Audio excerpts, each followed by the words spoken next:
Bonjour et bienvenue à Saint-Esprit Leader. Je suis votre hôte aujourd'hui, Andrew Oma. Nous organisons ici une étude biblique quotidienne, 7 jours sur 7, avec nos différents intervenants de l'école biblique Saint-Esprit Leader. Nous abordons chaque mois un sujet précis, et nous avons plusieurs intervenants qui le traitent chacun sous un angle légèrement différent. Je suis convaincu que cela vous sera d'une grande bénédiction. Ce mois-ci, nous traitons de votre identité en Christ, un sujet qui m'a profondément transformé. J'ai écrit un petit livre à ce sujet, qui compile certains des enseignements que je donne sur ce thème. Ce livre est notre cadeau gratuit pour vous. Vous pouvez obtenir une copie gratuite sur le site de Saint-Esprit Leader. De plus, nous avons un masterclass à venir sur le nouveau vous et le Saint-Esprit, une introduction essentielle à la vie chrétienne. Vous pouvez en savoir plus en visitant notre site web, où vous trouverez toutes les informations nécessaires. Aujourd'hui, je vais aborder la troisième partie de cette série sur votre identité en Christ. Pour rappel, lors de ma première intervention, j'ai expliqué 2 Corinthiens 5 verset 17, qui nous dit que si nous sommes en Christ, nous sommes une nouvelle créature, les choses anciennes sont passées, et toutes choses sont devenues nouvelles. Cependant, cela ne concerne pas notre corps physique ni notre âme, notre esprit mental et émotionnel. Cela s'applique uniquement à notre esprit, et c'est là que réside le véritable changement. Le problème, c'est que nous ne pouvons ni voir ni sentir notre esprit. J'ai consacré un certain temps à expliquer cela. La Bible dit dans Jacques 1 verset 23 à 25 que la parole de Dieu est un miroir spirituel. Jésus a aussi dit dans Jean 6 verset 63 que les paroles qu'il a prononcées sont esprit et vie. Ainsi, pour voir ce qu'est votre esprit, vous devez vous tourner vers la parole de Dieu. Dans ma deuxième intervention, nous avons approfondi l'idée que votre esprit, lorsque vous êtes né de nouveau, est maintenant identique à l'esprit du Seigneur Jésus-Christ. En d'autres termes, votre esprit est devenu le même que celui de Jésus. Cela peut paraître blasphématoire pour de nombreux chrétiens, mais j'ai donné plusieurs versets pour soutenir cette affirmation, tels que 1 Jean 4 verset 17 et 1 Corinthiens 6 verset 17. Nous avons aussi vu que la Bible dit que vous avez l'esprit de Christ et que vous avez la pensée de Christ 1 Corinthiens 2 verset 16, et qu'en Christ, vous êtes renouvelés dans la connaissance de l'image de celui qui vous a créé Colossiens 3 verset 10. Cela peut ne pas être évident dans votre esprit physique, mais dans votre esprit, vous êtes identique à Jésus, vous avez sa pensée. C'est absolument extraordinaire. Une femme est venue me voir cette semaine à l'école biblique, et elle m'a demandé, si je suis identique à Jésus, alors où est ma personnalité, où est mon individualité? J'ai répondu que cela réside dans votre âme, la partie mentale et émotionnelle de vous-même, qui constitue votre personnalité individuelle. Mais en ce qui concerne votre esprit, vous êtes identique à Jésus. Si vous êtes né de nouveau, votre esprit est le même que celui de n'importe quel autre chrétien. Nous avons tous le même esprit, la même puissance, la même onction, les mêmes capacités dans notre esprit, car c'est l'esprit du Seigneur Jésus-Christ. Comme le dit Galates 4 verset 6, Dieu a envoyé l'esprit de son Fils dans nos cœurs, criant « Abba, Père ». Si quelqu'un pense « Je ne crois pas que j'ai l'esprit de Christ, je ne crois pas que je sois parfait de cette manière », sachez que la Bible dit dans Romains 8 verset 9 que si quelqu'un n'a pas l'esprit de Christ, il ne lui appartient pas.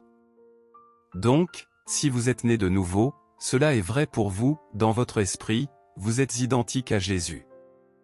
La vie chrétienne se résume à cela, lorsque vous êtes né de nouveau, tout ce dont vous aurez besoin est déjà en vous. Si vous recevez un diagnostic de cancer et qu'on vous dit que vous allez mourir, vous n'avez pas à courir vers Dieu en disant « Oh Dieu, touche-moi, envoie ton esprit ». Vous possédez déjà la puissance de guérison, la même puissance qui a ressuscité Christ d'entre les morts, vivant à l'intérieur de vous. Permettez-moi d'illustrer cela avec un passage des Éphésiens, chapitre 1. L'apôtre Paul prie dans ce chapitre, et il déclare au verset 16 qu'il ne cesse de rendre grâce pour vous, faisant mention de vous dans ses prières, afin que Dieu, le Père de gloire, vous donne l'esprit de sagesse et de révélation dans la connaissance de lui. Notez bien qu'il ne demande pas à Dieu de vous donner quelque chose de l'extérieur, mais plutôt qu'il vous révèle ce que vous possédez déjà. Paul poursuit dans le verset suivant, « Que les yeux de votre cœur soient éclairés » Éphésiens 1 verset 18. Le mot « au cœur » ici fait référence à la compréhension profonde. Beaucoup de gens vivent de manière superficielle et regardent les choses d'un point de vue extérieur, sans véritable compréhension. La Bible nous exhorte dans 2 Timothée 2 verset 15 à étudier pour nous présenter approuvés devant Dieu, ce qui signifie qu'il nous faut comprendre ce que Dieu a déjà accompli en nous.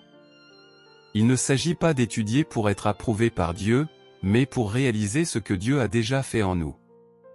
Ainsi, Paul prie pour que les yeux de votre compréhension, cette pensée profonde, soient éclairés, afin que vous puissiez connaître l'espérance de son appel. Il ne s'agit pas simplement de votre appel à vous, mais de son appel à lui. Nous ne vivons pas pour bâtir notre propre royaume, mais pour construire le royaume de Dieu. Vous devez aussi comprendre quelle est la richesse de la gloire de son héritage dans les saints. L'héritage de Dieu n'est pas dans un lieu lointain, comme dans le ciel. Non, cet héritage est déjà en vous. Si, d'une manière ou d'une autre, il fallait remplacer ce que vous avez en vous, ce que vous portez dans votre esprit né de nouveau, cela mettrait en faillite le ciel, car vous avez les richesses et la gloire infinie de Dieu à l'intérieur de vous. La même gloire qui trône dans le ciel réside en vous. Certaines personnes pensent que, bien qu'elles soient nées de nouveau, peut-être que cette gloire n'est plus en elles après avoir péché. Mais retenez cette idée, je reviendrai dessus un peu plus tard. Paul continue dans le verset 19, « Et quelle est la grandeur de sa puissance envers nous qui croyons, selon l'effet de la force de sa puissance. » Cette puissance est celle qu'il a déployée en Christ lorsqu'il l'a ressuscité d'entre les morts et l'a placé à sa droite dans les lieux célestes, au-dessus de toute principauté, puissance, autorité, domination, et de tout nom qui se nomme, non seulement dans ce monde, mais aussi dans le monde à venir. Tout a été mis sous ses pieds, et il a été donné pour tête de l'Église, qui est son corps, la plénitude de celui qui remplit tout en tous. C'est une démonstration gigantesque de la puissance de Dieu. Ressusciter Jésus des morts, cela a été une manifestation plus grande du pouvoir de Dieu que même la création de l'univers. Lorsque Dieu créa l'univers, il n'y avait aucune opposition, il parla, et tout vint à l'existence. Mais lorsque Dieu ressuscita Jésus des morts, je crois que tous les démons de l'enfer étaient là, opposés à cela, essayant de retenir la pierre, empêchant la résurrection de Jésus. Toute la puissance de Satan était contre cela. Pourtant, Dieu a triomphé. Une illustration de cela, dans une église que je fréquentais autrefois, représentait cette lutte de manière saisissante dans un drame de Pâques. Dans ce spectacle, Satan était personnifié par une personne habillée en noir avec une capuche. Lorsque Jésus ressuscita, cette personne représentant Satan était vue poussant contre la pierre, et lorsqu'un grand éclat se produisit, le diable, vaincu, se retrouvait à terre, sous la pierre, avec Jésus debout dessus. Bien que ce ne fût pas exactement comme cela s'est passé, cette image symbolise bien la victoire de Dieu sur Satan. Paul affirme que cette même puissance réside en vous, la même puissance qui a ressuscité Christ d'entre les morts. Vous avez en vous cette puissance de résurrection, et elle est plus que suffisante pour guérir un simple mal de tête, une petite douleur, ou même des maladies plus graves comme le cancer, le diabète, ou la sclérose en plaques. Cette puissance n'a aucune limite, et elle est disponible en vous dès aujourd'hui. Le véritable problème que nous rencontrons, c'est que nous ignorons ce que nous possédons déjà. C'est la raison pour laquelle il est crucial de comprendre notre identité en Christ. En effet, beaucoup de chrétiens s'approchent de Dieu en se voyant comme des mendiants, se disant « Seigneur, je ne suis rien, je n'ai rien, je ne peux rien faire, mais je sais que tu peux tout. » Ils lui demandent de tendre la main pour les aider. Il est vrai que si l'on se concentre uniquement sur notre corps physique et notre âme, qui englobe nos émotions et nos pensées, comme le décrit la Bible, alors nous pourrions effectivement dire que nous ne sommes rien. Jésus lui-même a dit, « Sans moi, vous ne pouvez rien faire » Jean 15 verset 5. C'est vrai, sans Dieu, nous ne pouvons rien accomplir, Mais il ne faut jamais oublier que nous ne sommes jamais séparés de Dieu. En tant que personne née de nouveau, nous possédons une puissance surnaturelle, celle qui a ressuscité les morts, à l'intérieur de nous. Si nous nous approchons de Dieu en disant « Seigneur, je ne suis rien, je ne peux rien, je n'ai rien », nous nous enfermons dans une mentalité de défaite.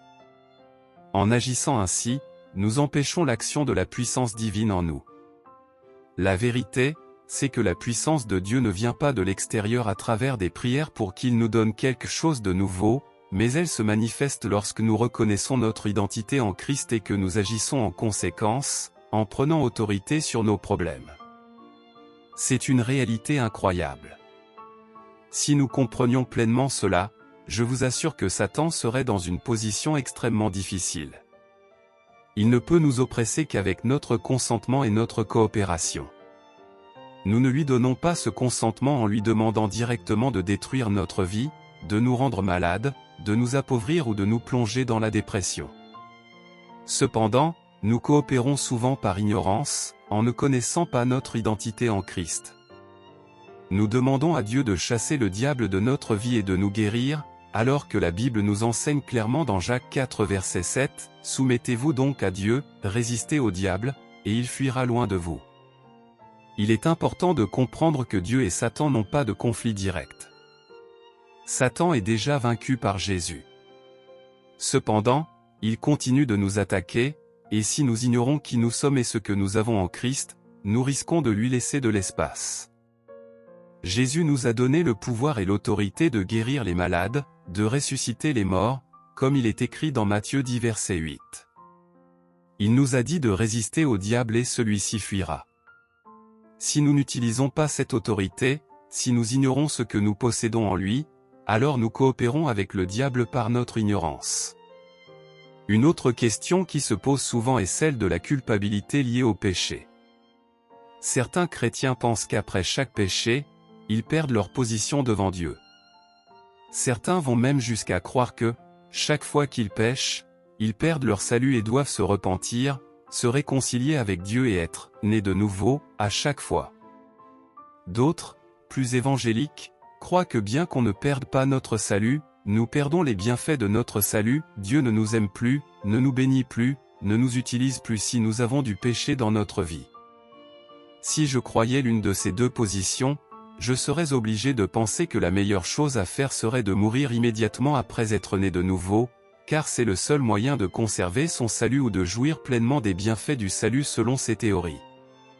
La réalité, c'est que nous péchons tous, nous manquons tout le but que nous devrions atteindre, et ce péché nous déconnecte souvent de la puissance et des bénédictions que nous avons en Christ. Mais il ne faut pas oublier que nous restons toujours des enfants de Dieu, même si nous tombons. Si nous croyons à la vérité de la Bible, nous devons affirmer que, malgré nos fautes, nous restons toujours héritiers de cette puissance. Dans Éphésiens 1 verset 13, il est écrit que, après avoir cru en l'évangile de notre salut, nous avons été scellés du Saint-Esprit de la promesse. Ce sceau reste en nous, nous permettant d'accéder à la puissance divine, même dans nos faiblesses. Nous devons nous rappeler que cette autorité et cette puissance ne dépendent pas de notre perfection, mais de la grâce et de la souveraineté de Dieu en nous. L'idée principale de ce passage est que, lorsqu'une personne naît de nouveau, elle reçoit un esprit tout neuf, créé dans la justice, la sainteté et la pureté, à l'image de Jésus. Cependant, beaucoup de croyants ont tendance à penser que chaque péché qu'ils commettent contamine cet esprit et qu'ils doivent chercher à le purifier à nouveau. Ils croient qu'après leur nouvelle naissance, bien qu'ils aient été créés justes et saints, chaque péché entache cet esprit et les rend indignes de fonctionner dans la puissance et les bénédictions de Dieu. Ce que ce passage veut souligner, c'est que, bien que nos péchés puissent affecter notre corps physique et notre âme, ils ne peuvent pas pénétrer l'esprit, car celui-ci a été scellé par le Saint-Esprit. Ce sceau spirituel maintient notre esprit pur, intact et toujours aussi juste que Jésus. En d'autres termes, l'esprit du chrétien reste parfaitement pur, sans fluctuation, indépendamment de ses actions physiques ou émotionnelles. Les versets de 1 Corinthiens 6 verset 17 et 1 Jean 4 verset 17 le confirment en disant que tel que Jésus est, ainsi sommes-nous dans ce monde, ce qui veut dire que notre esprit, une fois régénéré, est identique à celui de Jésus. Cela n'implique pas pour autant que nous devrions vivre dans le péché. Le péché, même s'il ne touche pas notre esprit, a des conséquences physiques, émotionnelles et mentales sur notre vie.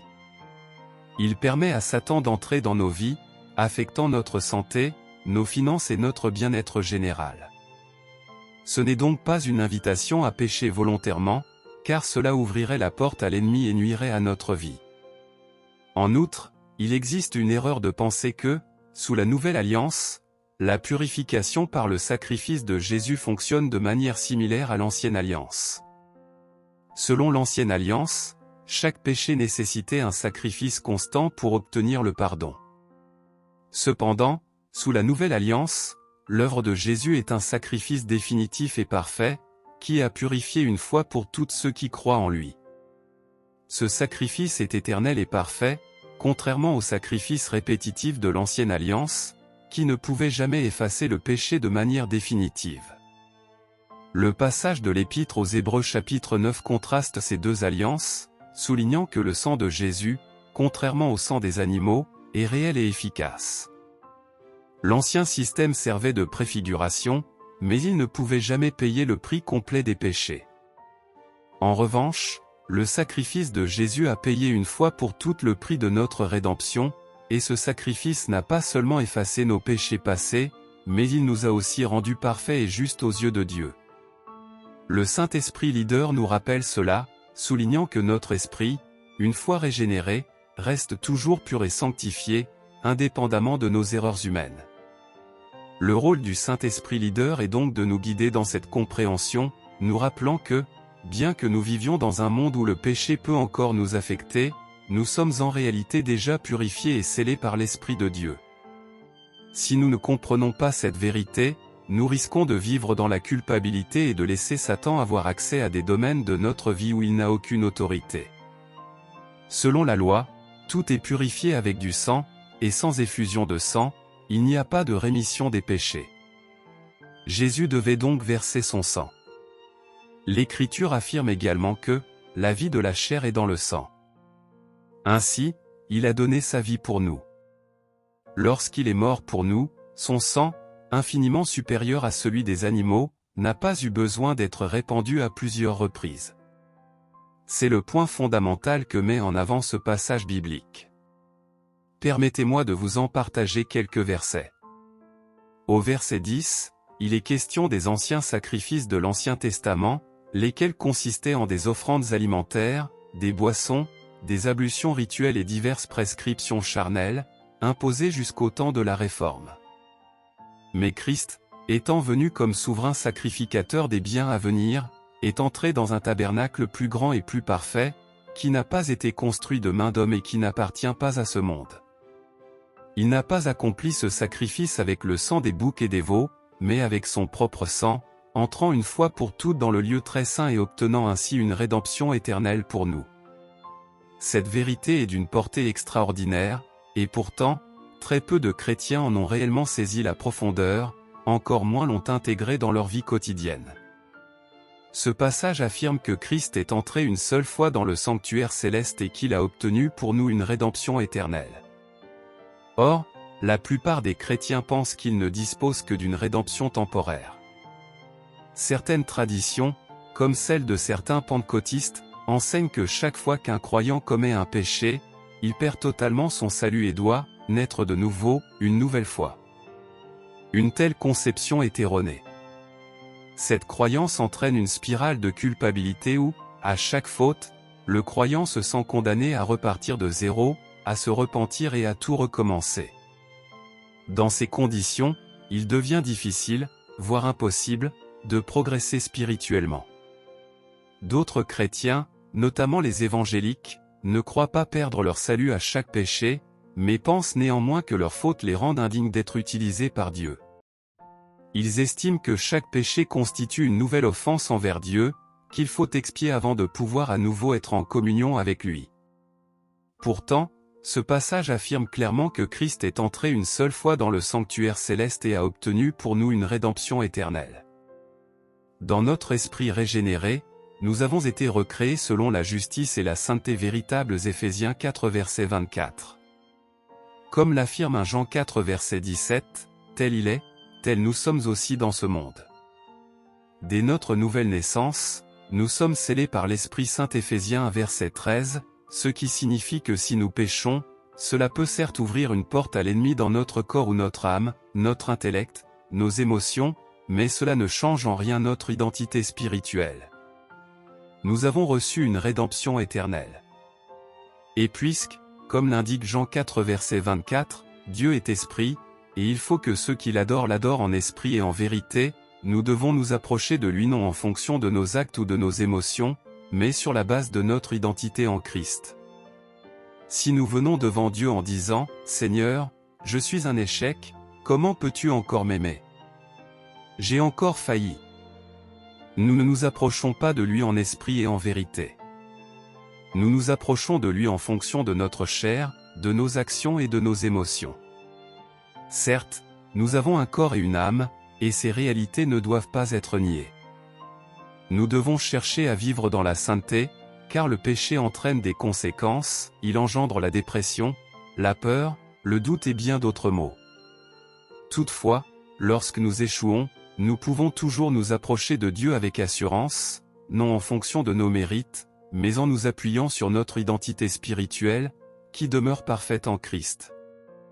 Conclusion de l'enseignement, la rédemption éternelle en Christ. L'Écriture nous enseigne avec clarté que Jésus-Christ est le médiateur d'une nouvelle alliance, et que par sa mort, il a accompli la rédemption des transgressions commises sous la première alliance, afin que ceux qui sont appelés puissent recevoir l'héritage éternel promis. Hébreux 9 verset 15. Il est crucial de noter l'expression « héritage éternel » et non un héritage conditionnel qui serait perdu à chaque faute commise. Dans Hébreux 9 verset 12, il est écrit que Christ nous a acquis une rédemption éternelle, et au verset 15, qu'il nous a assuré un héritage éternel. Ces vérités soulignent la différence entre l'ancienne et la nouvelle alliance. Sous l'ancienne loi, chaque péché nécessitait un nouveau sacrifice. Mais sous la nouvelle alliance, le sacrifice unique de Jésus-Christ a accompli une fois pour toutes la purification de nos péchés passés, présents et même futurs. Beaucoup ont du mal à concevoir que Dieu puisse pardonner des péchés qui n'ont pas encore été commis. Pourtant, Jésus est mort une seule fois pour expier tous les péchés de l'humanité, il y a plus de 2000 ans. S'il ne pouvait pardonner que les fautes passées, alors personne aujourd'hui ne pourrait être sauvé, car tous nos péchés étaient encore futurs au moment de sa crucifixion. Ainsi, nous avons été justifiés, rendus saints, et notre esprit a été scellé par l'Esprit Saint. Ce sceau signifie que notre nature spirituelle ne change pas en fonction de nos émotions, de nos erreurs ou de nos réussites. C'est pourquoi la vie chrétienne ne consiste pas à s'approcher de Dieu en fonction de nos œuvres, de nos échecs ou de nos sentiments, mais à vivre en accord avec notre identité spirituelle en Christ. Malheureusement, de nombreux croyants vivent encore leur foi en se basant sur leurs émotions et leurs performances, plutôt que sur la réalité de leur transformation en Christ. Cette vérité, si elle est pleinement comprise et appliquée, peut totalement révolutionner notre marche avec le Seigneur. Prions. Seigneur Tout-Puissant, nous te remercions pour le don inestimable de ton Fils Jésus-Christ, qui par son sacrifice parfait, a accompli une rédemption éternelle pour nous. Merci de nous avoir rendus justes, saints et irréprochables à tes yeux, non par nos propres œuvres, mais par la grâce que tu nous as accordée en Jésus-Christ. Aide-nous à marcher avec assurance dans cette vérité, à ne pas nous laisser égarer par nos émotions ou nos faiblesses, mais à toujours revenir à notre identité en toi. Que nos cœurs soient remplis de gratitude et que nous vivions chaque jour dans la certitude de ton amour inébranlable et de ton œuvre parfaite en nous. Seigneur, ouvre les yeux de ceux qui doutent encore de la plénitude de ton pardon.